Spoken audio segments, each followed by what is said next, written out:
Greetings to one and all. You're listening to MMJC Fortnightly Podcast. As promised by us in our earlier edition on project management, we are here with one more edition on project management. And at this time, we shall be discussing the same in the context of incorporation of new companies. And to guide us in this regard, we have with us Madhura ma'am. Good morning, ma'am. Hi, Rutuja. So, ma'am, to start with, please tell me that if the incorporation process is provided in the Companies Act 2013 itself, then why do we need project management there? A very interesting question. First of all, thanks for a quick introduction. Looking at incorporation, it always has been a very specific and law-driven process for all of us company secretaries. But when I look at it from a project management lenses, what I see is not just a process where company or certificate of incorporation has been issued by the ministry, but it also takes me back to the thought that why the promoter in the first place started this particular activity, what is from the context of business which is there in his mind, what kind of post certificate of incorporation activities that he will have to carry out. Accordingly, my placement will be decided to, and how will I place this particular incorporation process in the entire structure. So definitely project management gives me the purpose and perspective to look at it in a different sense, which will give some end-to-end conclusion to the client or to the businessman or to the promoter. Okay.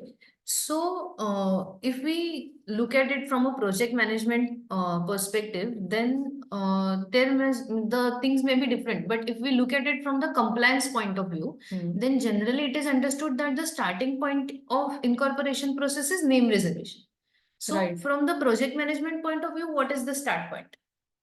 So yes, naturally, we think that we quickly start looking at the name availability on the and the trademark availability on the portals of ministry. But for the project manager, the starting point always has to be the feasibility check of that particular activity. So for example, if the foreign investor is proposing to carry out certain business activity in India, my feasibility will be whether the RBI allows that particular kind of investment, whether the client is sharing any land borders of the countries with which we are not allowed to deal at this point in time. So a lot of such angles come into the play when the feasibility standpoint is something that I initiate the project with. So rather than just jumping onto the name reservation part, if as a project manager, we are able to carry out and guide our promoters and businessmen as to these are the repercussions and these are the boundaries within which we have to build this particular project, then it will be easier for them also to take it forward in the course of the time. Apart from that, obviously, requirement of documents, licenses, post incorporation compliances is something that we have to be also sure about, because there would be a lot of different activities post incorporation also, for which our incorporation documents will have a reflection upon. So from that angle, end-to-end feasibility and even post incorporation milestones understanding would be very much required. Okay, but if we look at the industry requirements, everyone is with the thought that the incorporation process has to be completed quickly so that the actual conduct of business can be started. Correct. But then, if we look at all these points that you right now highlighted, it appear to be time consuming. Then, how do we manage with the timelines? So, very critical question, because as soon as the idea of starting that particular business is popped up in the mind of businessman, he really wants to just start off the exact activity as soon as he can. So from that context, there are multiple ways by which we can do is. One is to plan the project in a such a way that I can do, or I can identify activities which I can do independently and activities which are sequential to the previous activity or previous approvals. For example, if I have to start ultimately doing import export from this particular business, what is important for me is to get the COI, then PAN, TAN, and GST, definitely. Unless I have the last leg of GST, I won't be able to even apply for my custom related licenses. So for me, this calls as sequential activity. However, once the company incorporation process commences formally, what I can do independently would be, say, closure of my charter documents, which talks about my MOA, AOA. Even in AOA also there are critical items which definitely all our company secretaries would be aware. So establishing the ownership in the minds of promoter, what all rights they have, say the voting right or the quorum rights or specific agendas that they want to keep for the approval of the entire board or of the shareholders. So all these close stakeholder engagement, if we do from the day one, my closure of the key documents of the project would be completed within time, and the promoter would also get some good time to reflect upon the requirements, and the fundamental of the project would be concrete. So by applying this logic and this method, we can complete the entire project within time, because we know in advance what all independent activities and the timelines of it, and the sequential activities and the requirements of it. Okay. So two things. Firstly, sequential activities can include licenses, obtaining of licenses. Correct. And secondly, independent activities can include drafting of charter documents.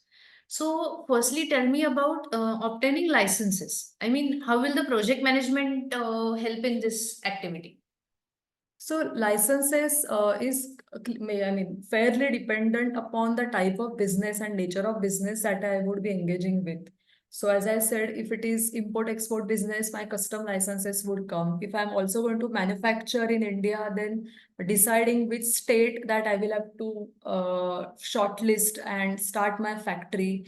The subsidies are, which are the best category of subsidies that I will get from different states. So there are a lot of parameters upon which I have to shortlist my states.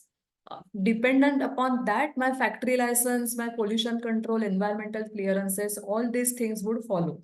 So though it depends upon the specific nature of business, however, the standard licenses can be your PAN, TAN, ESIC, PF, GST, shops and establishment, and other basic labor law compliances, and so on.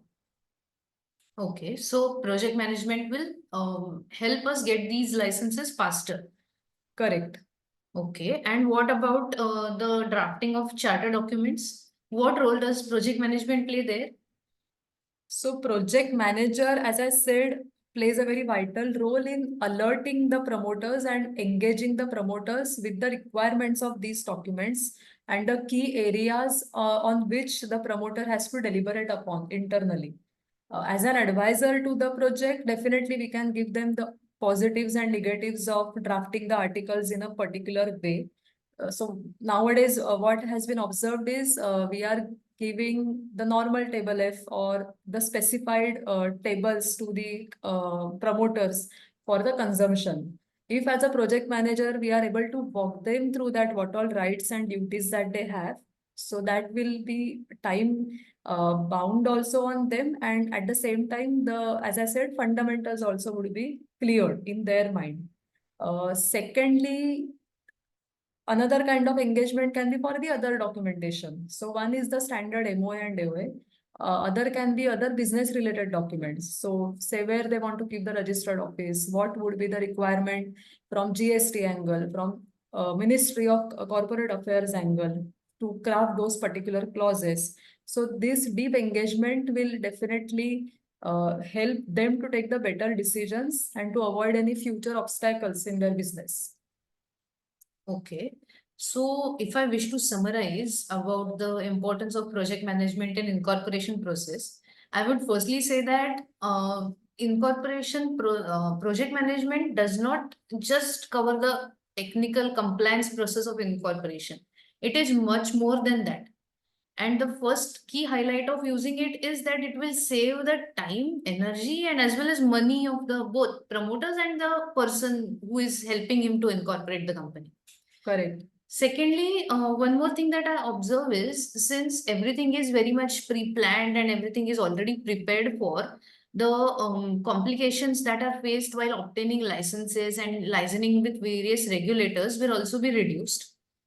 And then about the charter documents also, since everything is originally discussed with the promoters and everything is as per their requirements and their understanding, the charter documents will be very much customized as per their needs, and then they will not be required to, alter them in near future, or there will be no obstructions in once the company starts functioning. So all in all, about what the concept of ease of doing business that we keep on talking. So if we act as per the principles of project management, we will be able to achieve ease of doing business to a certain extent. Absolutely. I totally agree. And the whole agenda is to avoid any kind of surprise at the end of the day.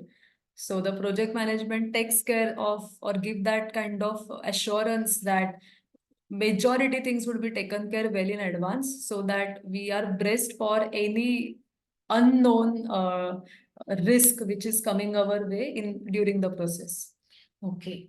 Thank you, ma'am. That was really a very good discussion about incorporation and project management. I'm sure it will help our listeners to overcome their difficulties and figure out the difficulties that they may face in future. So thank you for listening to us. Please feel free to write to us at mmjcinfo@mmjc.in. Thank you.